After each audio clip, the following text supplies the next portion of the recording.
Om Swastiastu, Semeton Sareng Sami. Keluarga, ya, bagi banyak dari kita kata ini berarti rumah, sumber kekuatan. Tapi jujur aja, seringkali juga jadi sumber luka yang paling dalam. Nah, hari ini kita mau coba lihat konflik keluarga dari kacamata yang benar-benar berbeda. Kita akan bedah bareng-bareng gimana setiap tantangan itu sebenarnya adalah sebuah undangan untuk kita tumbuh dan sembuh. Semoga obrolan kita kali ini bisa jadi penguat buat Anda dan keluarga yang mungkin lagi berjuang. Pernah nggak sih kepikiran, kenapa ya orang yang paling kita cintai, yang paling dekat sama kita, justru jadi orang yang paling bisa bikin kita sakit hati? Ironis banget kan? Tempat yang seharusnya paling aman, malah jadi medan pertempuran yang paling sengit. Yuk kita coba cari jawabannya lebih dalam, karena mungkin ada pesan tersembunyi di balik setiap drama yang terjadi di rumah. Oke, konsep pertama yang perlu kita pahami adalah ide bahwa pasangan kita itu ibaratnya adalah cermin. Tapi ini bukan cermin biasa loh, ini adalah cermin yang memantulkan semua utang atau luka-luka batin dari masa lalu yang belum beres. Jadi apa yang kita lihat di diri mereka seringkali adalah pantulan dari diri kita sendiri. Fenomena ini sebagai utang karma. Tapi, jangan kebayang ini kayak hukuman ya. Sama sekali bukan. Anggap aja ini seperti kesempatan kedua. Kesempatan buat nyembuhin luka lama yang mungkin kebawa dari dulu, supaya kita bisa nemuin lagi keseimbangan dalam hubungan kita yang sekarang. Nah, cara pandang ini mengubah segalanya kan? Konflik itu bukan lagi akhir dari dunia, tapi justru bagian dari proses pembayaran. Setiap kali kita berhasil meredam ego, setiap kali kita nemuin jalan tengah, sekecil apapun itu, kita itu sebenarnya lagi nyicil utang tadi. Setiap langkah kecil menuju damai, itu adalah langkah menuju kelegaan yang sejati. Sekarang, coba kita tarik lebih luas lagi ya. Konsep cermin ini ternyata nggak cuma berlaku buat pasangan, tapi buat seluruh keluarga kita. Coba bayangin keluarga Anda itu semacam sekolah jiwa. Sebuah tempat khusus di mana kita belajar pelajaran-pelajaran paling sulit, tapi juga yang paling penting dalam hidup ini. Analogi ini menarik banget. Kalau kita gagal dalam satu mata pelajaran di sekolah, kita pasti ngambil kelas remedial di sekolah yang sama kan? Nggak pindah sekolah. Nah, ternyata begitu juga dengan jiwa kita. Kita seringkali dilahirkan kembali ke dalam lingkungan keluarga yang sama untuk menyelesaikan urusan yang belum tuntas. Ini semacam program remedial khusus untuk jiwa kita. Jadi kalau Anda perhatikan, pola konflik yang berulang di keluarga besar Anda, dari generasi ke generasi, itu mungkin banget bukan sebuah kebetulan. Itu adalah sebuah benang merah penyembuhan yang saling terhubung. Kita semua ada di dalam jaringan ini, saling terkait untuk belajar dan bertumbuh bersama-sama. Tapi, gimana kalau situasinya terasa ekstrim? Gimana kalau kita merasa berhadapan dengan orang tua yang toksik atau bahkan punya sifat narsistik? Apakah cara pandang spiritual ini masih bisa membantu kita memahami dinamika yang begitu menyakitkan? Oke, ini mungkin bagian yang paling menantang untuk kita cerna. Tapi coba kita renungkan pelan-pelan. NPD itu singkatan dari Narcissistic Personality Disorder atau sifat narsistik yang parah. Gimana kalau penderitaan yang kita rasakan dari orang tua dengan sifat seperti ini adalah sebuah pelajaran empati? Mungkin, di kehidupan yang lalu, kitalah yang ada di posisi mereka.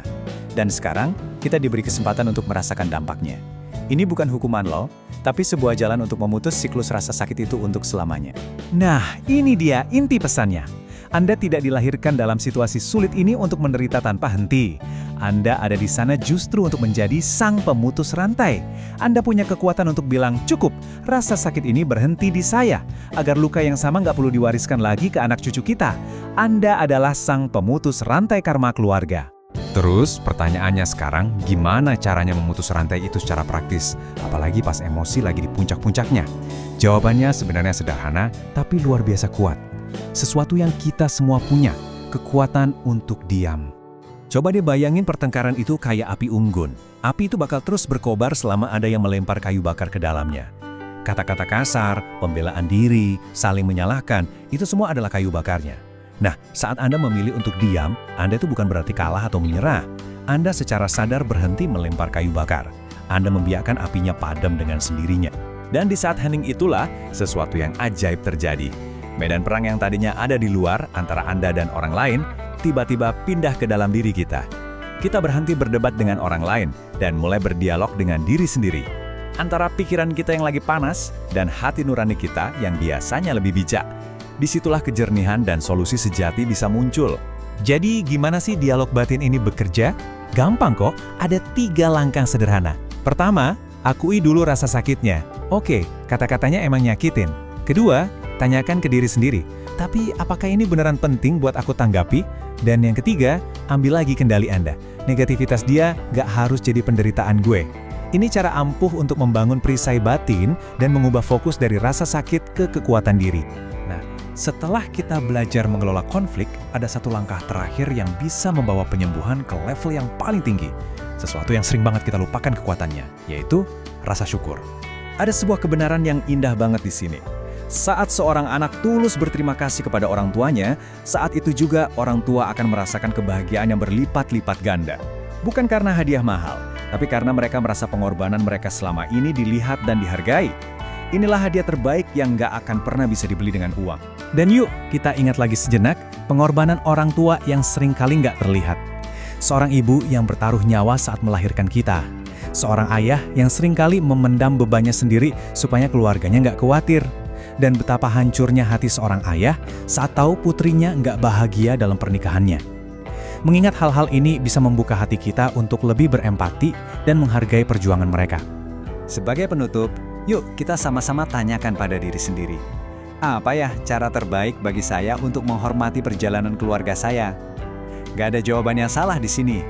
Semoga obrolan kita kali ini bisa memberi Anda perspektif baru, kekuatan untuk menghadapi tantangan apapun, dan harapan untuk membangun hubungan keluarga yang lebih baik lagi.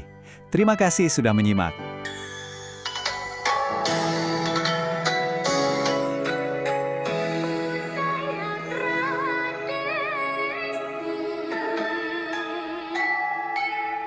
Dan inspirasi.